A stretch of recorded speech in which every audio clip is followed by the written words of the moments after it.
ताज्या बातम्यांसाठी महान करेला सबस्क्राइब करा आणि बेल आयकॉनला क्लिक करा। कवटेसारच्या जय हिंद संस्थेकडून लाभांश वाटप। कवटेसार येथील जय हिंद विविध कार्यकारी सहकारी विकास सेवा संस्थेच्या वतीने सभासदांना 4% लाभांश वाटप करण्यात आला।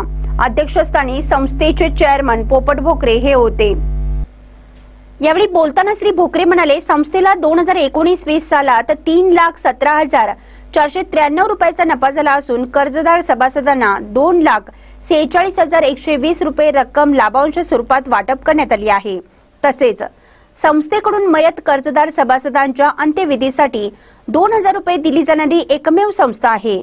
संस्थेकडून म्हैस खरेदी, मोटरसायकल खरेदी, 4 चाकी वाहन खरेदीसाठी मध्यम मुदत कर्ज संस्थेमार्फत दिलं जातं। संस्थेमार्फत सरकार मान्य धान्य दुकानाकडून कोरोनाच्या पार्श्वभूमीवर योग्य नियोजन करून धान्य वाटप केलं जातं।